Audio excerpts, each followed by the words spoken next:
Coming up on Pennsylvania Folklore Woven Together. In Ukraine, you have a whole generation that were not taught handwork because of fear for survival. When I learned how to sew, it's like was something inside me trying to come up. In bobbin lace, the average time to work 1 square inch of lace is an hour. We as African Americans were not taught our history. The quilts are emotional to me because the stories are important.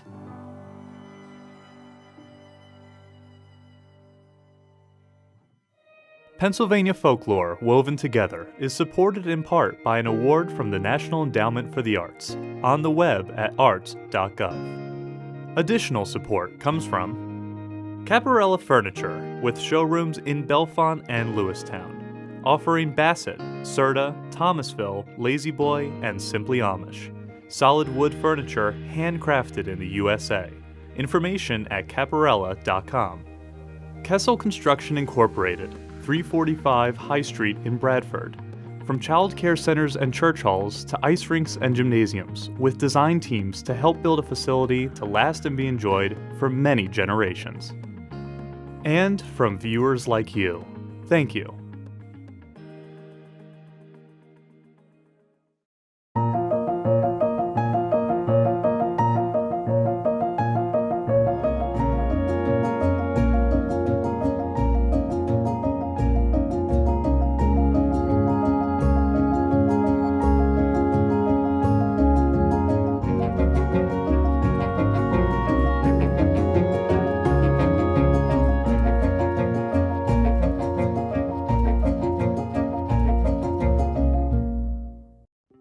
Folklore and folk art are all around us and are essential in shaping our cultural identities. As people from every corner of the world have made their homes in Pennsylvania, they have brought with them a myriad of rich traditions and beautiful designs. These artists and their art help weave together the diverse fabric of the region.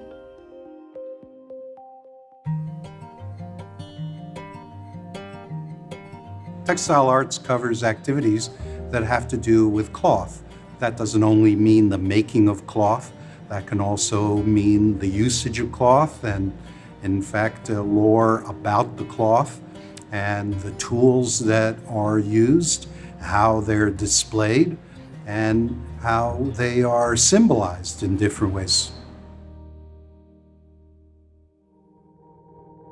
My name is Tina Williams Brewer, and I'm a fiber artist, and I specialize in story quilts. I'm from Huntington, West Virginia, and I came to Pittsburgh in 1971. When I started out, I was working as an interior decorator, and I just couldn't bear to see them throw all the fabric swatches away. So I took bags and bags and bags of fabric home, and being frugal and needing to make art, I started to just make things, and they were fiber things. I started going to a quilting class. I wasn't very good, but I hung in there. There was one woman, her name was Adelia Moore, who thought that what I was doing was really interesting. And she encouraged me to kind of take my creative muse and run with it. So Adelia Moore gave me permission to be different, and off I went. An important aspect of folk art is that traditions are present in the creation of these crafts. Sometimes these traditions must be reclaimed before they can be passed on. I noticed that people didn't understand how important it was to understand their culture, and I realized that we as African Americans were not taught our history. I started taking classes on ancient African history, and as I came across ideas that I thought were important for African Americans to know, I started to make those compositions and put them into a quilt. And each piece of fabric in the quilt means something. I've adapted the crazy quilt approach to a contemporary way of telling story quilts. Now, a crazy quilt usually does not have a story to go along with it. It's just decorative. But my quilts are teaching tools, and I call them La Casa, which is from the Luba tribe. And it is a way of keeping the memory of the oral tradition intact. Tina, like many folk artists, builds upon traditional practices, adapting the designs in order to make them her own. I try to make sure that the story that I'm telling is authentic, but I don't hold myself to any particular aesthetic on it. The quilts are emotional to me because the stories are important. Most of my work is about how great this community is, and I've been a cheerleader for that. Thank you so much for being here. I think that people are the thing that really bring that curiosity and that need to create, and when you see that you can help them through that, that inspires me. Folk art involves a type of learning that isn't found in a book. It's more social, with master artists passing on their craft to apprentices. Often when we're talking about folk arts, we're not talking about opening up a book or looking at a YouTube and reading the instructions. With folk arts, the idea of tradition is that indeed there is a kind of code. There are guidelines, but they are handed down often within ethnic groups or within a regional culture and maybe a family tradition. It's handed down from one generation to the other.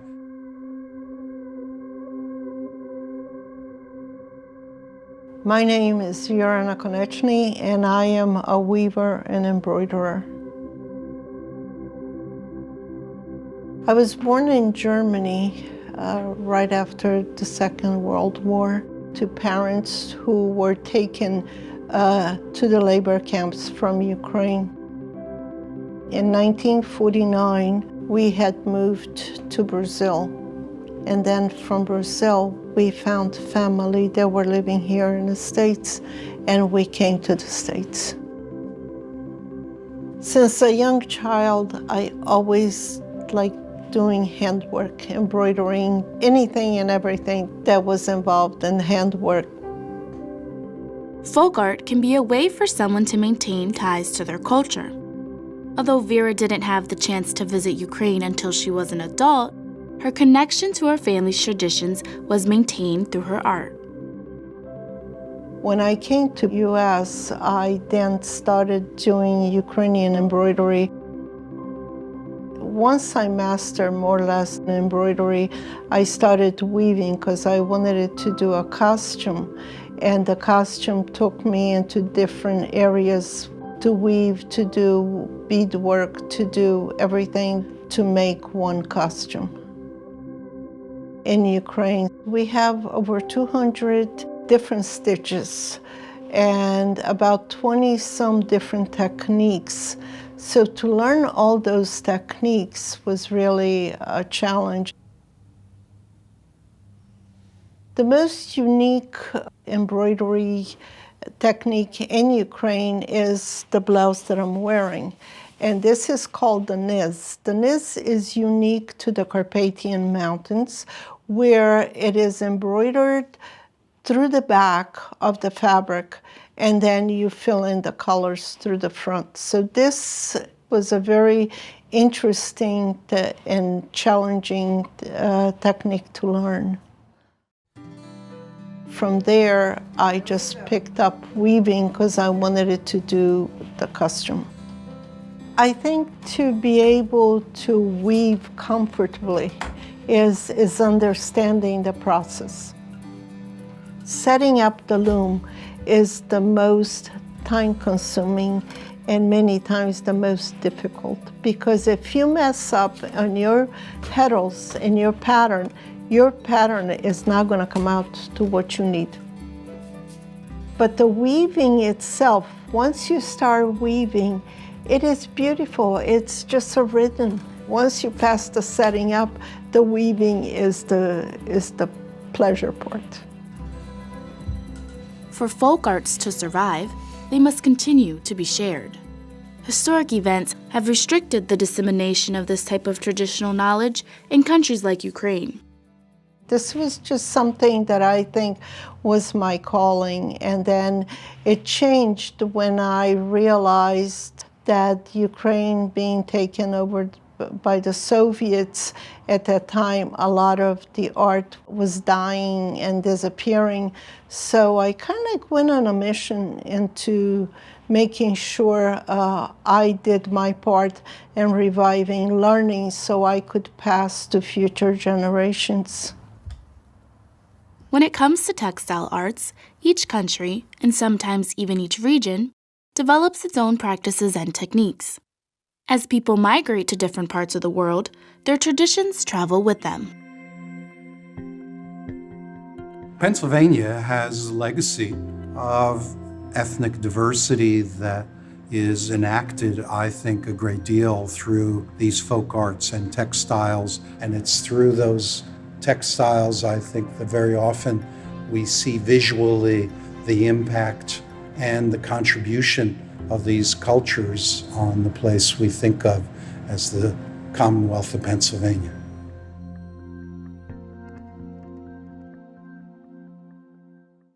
I'm Ansumana Komba Bembo. I'm a clothing designer. I was born in Sierra Leone. We had a war, so we ran away to Guinea as a refugee with my parents and my siblings. The United Nations High Commissioner for Refugees sponsored a program for me to go train as a designer. And the one who made me like doing it more is my mother. She inspired me a lot and encouraged me to work. While living in the country of Gambia, Ansumana fell ill and was sent to the United States for medical treatment. I don't choose to come to Erie, but they chose for me. So when I found myself in Erie, it's like Sierra Leone to me. It's like I was reborn. So the place is like a home to me. I'm doing any hard job to pay my bills. But if you ask me really what I want to do, is sewing. Ansumana has brought his passion for sewing and designing from West Africa to Western Pennsylvania, and is eager to share his skills with the community he now calls home. When I came to the United States, I'm trying to create another different design that will blend African American design. And I can design anything that somebody like or see in any type of fabrics or material. So when I came here, I talked to the agencies to find me a place where they would hire me for sewing.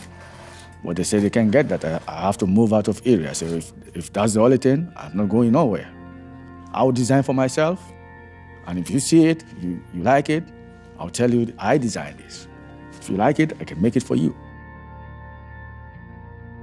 One of the issues of our modern age is social exchange, and particularly the ability in a multicultural country to be able to share with one another the traditions that have meaning in our lives, in our families, in our regions.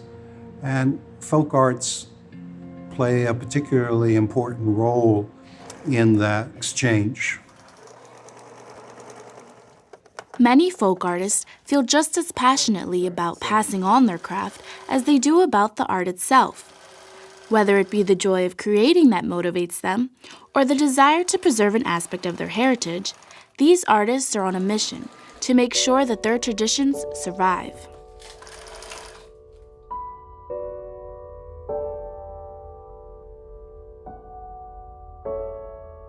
My name is Ali Margusio, and I am a bobbin lace maker. My dad's family in Slovenia often sent pieces of lace to him as gifts, and I thought everybody's European relatives sent lace to their family. But it wasn't until 1979 that my dad's cousin, Julia, came to visit, and she brought her lace pillow with her and made little motifs during the day while my dad was working. And I would watch her, and it was so fascinating to see how fast her fingers moved. And I decided that someday I wanted to learn to make bobbin lace.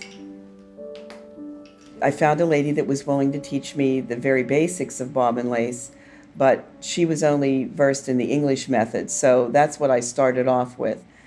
But my goal was to learn the traditional technique as it is done in the country of Slovenia. As she progressed in her craft, Ali received a grant through the Pennsylvania Council on the Arts that allowed her to study with a master teacher in Idrija, Slovenia. It was so neat to be able to be taking this class in the village where my great-grandmother also made lace when she was young. It really took me back to my roots. Folk festivals can be a great venue for teaching people about traditional arts. Ali often attends these events with her group, the Five Rivers Bobbin Lace Makers. Bobbin lace is actually a form of weaving, but instead of using a loom, our loom is our bobbins and our pillow, and we cross and twist our threads in order to do the weave. Left over right is called a cross, and right over left is a twist. And it's a combination of those two movements that help us to form our stitches. In bobbin lace, the average time to work 1 square inch of lace is an hour. So if you look at a large piece, that really puts things in perspective.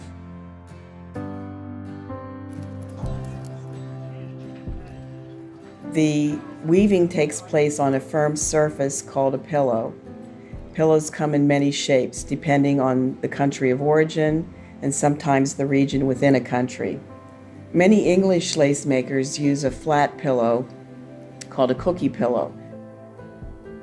But in Slovenia, the pillow is a bolster pillow, and it sits in a little basket. The English bobbins are relatively small in comparison to the Slovenian bobbins, which were very large. Each country and sometimes regions within countries would have a specific style of lace, and because it was an industry, it was well guarded. They didn't want anybody stealing their ideas. But now in modern times, there is more of a collaboration between countries and their lace-making traditions because they're trying very hard to keep this tradition alive. I would have to say my proudest moment was when I was able to exhibit here at the Bottle Works. My first reaction when they asked me was, I'm an elementary school librarian that just happens to love making lace and wants to carry on her family tradition. You know, the word artist really never even popped in my head. But by the end of my exhibit, I was convinced that, yes, I guess I am an artist. In the modern age, we might find ourselves asking, why does any of this matter? Do we really need to preserve folk art that might be tied to our culture? While we can observe tradition through tangible items like quilts, embroidery, clothing, or lace, to truly answer these questions, we need to look within. The reason why traditions are so important is that they remind us of our humanity. They remind us of our locality. They remind us of our identity and our roots in ethnicity, in region, in occupation. And all those things have a bearing on our well-being. All those things have a bearing on our sense of expression. All those things have a bearing on how we view the world and why the world is exciting and enriching and, in fact, enlightening. This is my tradition. This is who I am in this lifetime. And it matters because I want my children to know, my grandkids to know their traditions. In Ukraine, during the communists, if you were caught doing a lot of these, the arts, the embroidery, the weaving, traditional things, you were sent out to Siberia or you just didn't do it. A lot of the elderly, they were afraid for their family, so they didn't do it. So you have a whole generation that were not taught because of fear for survival. But more and more I'm beginning to see that there's interest in people who would like to learn, especially the young women, the young generation, and also young kids. The art is so embedded in me. It just brings tears, and it brings all the emotions out from me because of the sense of love and sense of being happy that I was given this gift. And it is important for me to pass that down. When I learned how to sew, it's like was something inside me trying to like come up. I just want to pass something that I have in me to other people so that they can help themselves and help other people. We have a lot of immigrants here who are creative, but some of them are ashamed to come out to show what they create because they think nobody will like it. I don't go for that. Not everybody will like what you make. But as long as you have the creative in you, you can create something else one day that people will like. I would like to have my own place that I'll be teaching people. I'll find a place that will be only for sewing. So that's what I would like to do in future, to help people know what they don't know and help themselves. Because I was helped by a lot of people. Most of those people who helped me, I can't help them now. But so I can extend that to the community, to the city, to the people where I am. That's what I devote my life to help other people. People tell me quite often that we can tell how passionate you are about Bobbin Lace, and I've noticed that among my fellow teachers of Bobbin Lace as well. In order to get your students excited, you have to be excited about what you're doing, and I think that in itself is such an important part of carrying on the tradition as well. I think it's important that lace making survives, in my case, because of the fact that it's a family tradition. I would hope to someday pass it on to my granddaughter. I have fond memories of receiving these beautiful pieces of lace when I was young, and to think that something like that would continue as a result of me just, gives me a good feeling. I hope that when I'm no longer here that people can look back and say, this woman worked very hard to maintain her family history through lace making. There wasn't an intention to be a master artist. There was an intention to give people permission to create. Somebody gave me permission to do my way of creating. And that was so liberating. And I thought, if one person can do that, how many people could I set loose in the world that feel free to be able to create? I think that people need to create. Sometimes they just don't have the tools to do that. And when I teach my students, they come out with this big smile and they have this piece of artwork that they're so proud of, and they can take it home and share it and tell their story because it's their stories attached to their art. I think we all feel like we want to leave our mark, and creating something to leave behind after you're no longer here. Fiber tends to wear the test of time. The students, they have their pieces well after they graduate from high school, and I've got college students now and they still have them. So it's not like a piece of paper, it's not like a drawing. It's something that they hold on for a long, long time, and they remember the action and the feeling that they had when they created it. I think it's important for the traditions to survive because you are able to feel that you're leaving a stamp in the world. You're creating something and putting it in place, and it's here long after you're gone. Your physical body's gone, but your energy of that piece is still here. We learn so much about people through the things that they make. We learn so much about our own culture by seeing the gifts that these folk artists give to our society. We also learn a great deal about looking into ourselves and realizing that we too are artists, we too are creative and adaptive, and that is necessary in our modern age. What a boring world we would have if we didn't have traditions. The pieces these artists create do more than just give us something beautiful to look at. They connect us to who we are and give us insight into where we come from. Thanks for joining us for this episode of Pennsylvania Folklore. Pennsylvania Folklore Woven Together is supported in part by an award from the National Endowment for the Arts on the web at arts.gov. Additional support comes from Caparella Furniture, with showrooms in Bellefonte and Lewistown, offering Bassett, Serta, Thomasville, La-Z-Boy, and Simply Amish. Solid wood furniture handcrafted in the USA. Information at caparella.com.